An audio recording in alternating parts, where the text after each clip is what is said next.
marami ngayon ang nagre-replay ng inyong mga naging unang pahayag tungkol dyan sa ICC arrest warrant na yan. Halimbawa po yung kay Ginoong Trillanes, yung make my day, sige, ngak-ngak ka ng ngak, punta ka dito, pusasan mo ako. Even before that, ang dami po nito eh.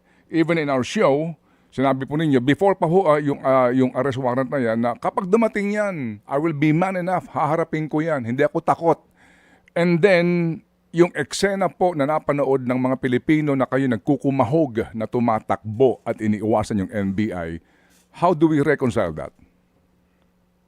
Well, that's a basic human instinct, no? Self-preservation. Self-preservation yan. Sino ba namang tanga na gusto magpapahuli?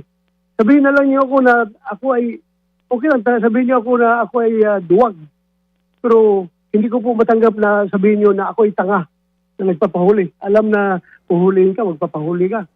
Hindi po ako gano'n katanga na magpapahuli. Kaya I have to. Yung nangyari sa hagdanan is run for your life yun.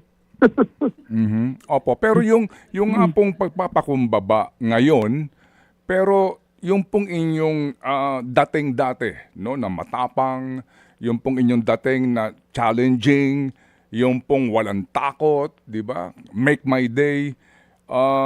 Meron pong mga ngayon, reaksyon na ngayon ganyan kayo, pero nung una na kayo po'y nakaupo sa pwesto hanggang sa bago dumating itong ICC warrant of arrest, iba ho kayo nun eh. Paano po namin dapat tangkilikin yun?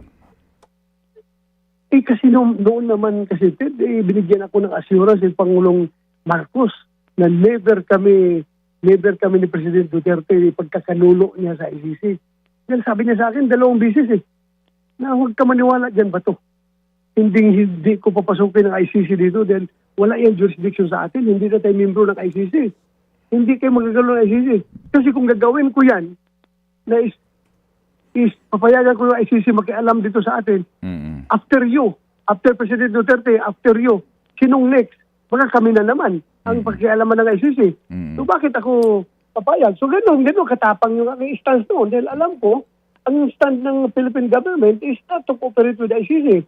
Ngayon, bumaligtad, ipinagkanulo na yung Pangulong Duterte sa kanila. So, alam nga magtapang-tapangan pa rin ako na hamunin ko si President BBM na, sige, isurrender niyo ako doon. Magkakakuan tayo dito. Mali yun. Mali yun. Opo, sige. Tao lang naman tayo, Ted. Tao lang tayo.